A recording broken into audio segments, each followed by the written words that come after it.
दिल्लीमध्ये आपण आहोत आणि महाराष्ट्र सदनामध्ये गणेशोत्सव साजरा केला जातोय. इथे आलेला आहे. हे संपूर्ण डोंबिवलीतून ही टीम आलेली आहे आणि इथे वेगवेगळे कला दाखवणार आहेत. नेमकं काय या कलेच्या माध्यमातून ते दाखवणार आहेत, तर प्रबोधन करणार आहेत, ते आपण जाणून घेऊयात. तुमचं नाव काय मला सांगा. माझं नाव सौ शिल्पा कुलकर्णी. अच्छा, आणि तुमच्या या संपूर्ण टीमचं काय संस्था कोणती आहे तुमची? श्री कला संस्कार अशा आमच्या संस्थेचं नाव आहे. बरं. त्याच्या आयोजक आहेत सौ दीपाली काळे. बर. हे वेगवेगळ्या रंगीबिरंगी ड्रेस मध्ये मला दिसत आहेत. आज काय सादर करणार आहेत? आज आम्ही बेसिकली महाराष्ट्राची संस्कृती सादर करणार आहोत, ज्याच्यामध्ये लावणी, शेतकरी, कोळी नृत्य आणि त्याचबरोबर बॉलिवूड, हिंदी डान्स पण आमचे आहेत. बर. अच्छा, तुम्ही किती वर्षापासून हे सगळं आम्ही महाराष्ट्र सदनामध्ये गेली 20 वर्ष येतो. हा? 20 वर्ष. 20 वर्षापासून हो. करताय? अरे वा, बर. पण हे संपूर्ण यावेळेसची काय वेगळी थीम आहे? यावेळेसची वेगळी थीम म्हणजे महाराष्ट्राची संस्कृती दाखवण्याचा आम्ही प्रयत्न केलेला आहे. अच्छा, महाराष्ट्र संस्कृती आपण प्रयत्न केलेला आहे. बरं. कोण मेन लीड कोणाचं आहे तुमचं या संपूर्ण टीम पैकी? ही श्रावणी कुलकर्णी आणि जुईली आठा या अच्छा, दोघी. या पुढे या तुम्ही. पण किती दिवस लागली प्रॅक्टिस करायला, का अगोदर सराव आहे? जवळजवळ 3 महिने आम्ही रोज प्रॅक्टिस करतोय इथे येण्यासाठी, कारण आम्ही दरवर्षी दिल्लीला येतो या कार्यक्रमाच्या निमित्ताने. सो 3 महिने ही अख्खी टीम रोज भेटून आपलं ऑफिस सगळं कॉलेज वगैरे सांभाळून येऊन प्रॅक्टिस करतात. सो 3 महिने झाले आम्ही प्रॅक्टिस करतोय याची. बर. काय वाटलं यावेळेस प्रॅक्टिस करताना? कारण प्रॅक्टिस तर दरवर्षी असते तुम्हाला, आणि बाप्पाचं आगमन हे एक उत्साह असतो. दिल्लीमध्ये कसं वाटतं मला?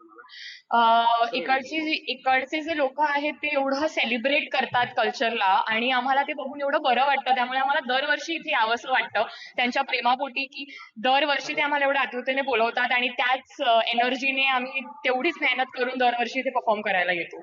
सो तो एक नेहमी एक मोटिवेशन असतं की एवढी लोक आम्हाला परत भेटणार आहेत एका वर्षानंतर, त्यामुळे ते आम्हाला खूप मोटिवेट करतं परत इकडे यायला.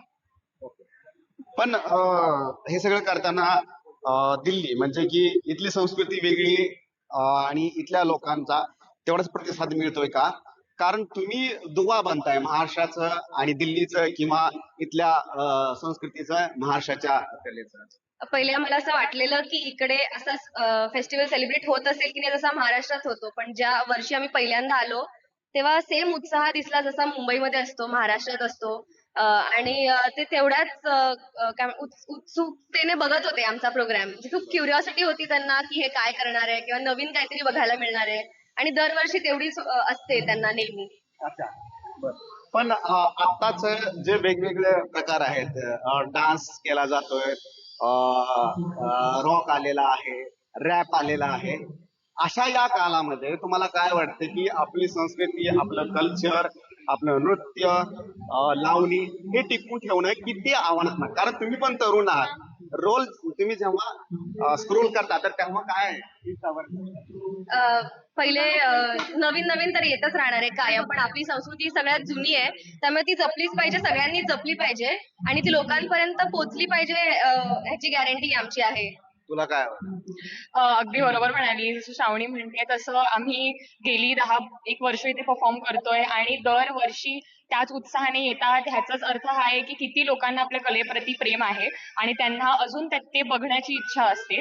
त्यामुळे डेफिनेटली आम्ही ते आत्ताही जपतोय आणि ह्याच्या पुढेही जपत राहू. गणपती बाप्पा काय शिकवतो या सगळ्या ह्याच्यामध्ये? नेहमी आयुष्यात जे आहे पुढे चालत राहायचं, एक मोटिवेशन असते जी तुम्हाला सगळी सकारात्मकतेची एक मोटिवेशन असते, जी इथे जी लोक तुम्हाला भेटतात ते तुम्हाला खूप पॉझिटिव्हिटी देतात. ते नेहमी घेऊन आपण पुढे जे काही आहे ते काम तुला करतो. काय वाटतं गणपती बाप्पा काय शिकवतो? की त्याच्यावरती श्रद्धा ठेवा, तो सगळं नीट करेल. जे काही तुमचे संकट वगैरे असतील ते सगळं तो दूर करेल आणि तो असतो. विघ्न दूर करतो गणपती. हो, विघ्न दूर करतो आणि मेन म्हणजे खूप पेशन्स शिकवतो. बरं. कलेमध्ये पण पेशन्स गरजेचा असतो. नक्कीच कलेमध्ये पेशन्स गरजेचा असतो. प्रत्येक एक स्टेप त्याच्यासाठी लागणारं सातत्य, कन्सिस्टन्सी खूप महत्वाची असते आणि ते सातत्य गणपती बाप्पा शिकवतो. बरं. तुझं काय नाव आहे? यशिता प्रसाद कांबळे. काय किती वय आहे तुझं? माझं 16 वय आहे. अच्छा, हो. ओके. आणि हा पहिल्यांदाच तू आहेस का यापूर्वी केलेला आहे? हा माझा पहिला दिल्लीचा शो आहे, कार्यक्रम. काय अनुभव आहे तुझा? माझं खूप म्हणजे डान्स वगैरे तर खूप छान झालंय आणि प्रॅक्टिस तर छानच झाली. आई बाबाने काय खूप सपोर्ट करतात. तर सपोर्ट आहे या टीमला. मला फक्त सांगा की काय कसा अनुभव राहिला तुमचा पूर्ण टीमशी आणि हे प्रत्येक वेळी नवीन काहीतरी द्यावं लागतं कारण प्रत्येक वेळेस पिढी बदलत आहे. दरवर्षी काय होतं की आमची पिढी बदलते. हे जेव्हा छोटे होते तेव्हा हे लहान या दोघी स्पेशली आणि ही या तिघी लहानपणापासून येत आहेत आमच्या या प्रोग्राम मध्ये. असं एकही वर्ष नाहीये की या तिघी नव्हत्या आणि आता त्या कॉलेज तरुणी झालेल्या आहेत तिघी. त्यामुळे यांची टीम तर माझ्यावर सदैव असतेच, पण आता हे जे नवीन आहेत ते सुद्धा 12 वर्षाची मुलगी ती आणखी पण आलेली आहे. ती नाही ही आणि ही या तिघी माझ्याबरोबर लहानपणापासून म्हणजे अगदी पहिलीपासून वगैरे माझ्या बरोबर इथे येत आहे आणि परफॉर्मन्स करताय. छोटा का होईना पण केलेला आहे परफॉर्मन्स. आणि दरवर्षी मला भरपूर प्रतिसाद मिळतो की आम्हाला दिल्लीला यायचे म्हणून नवीन नवीन स्टुडंट येत जातात आमच्या इथे शिकण्यासाठी.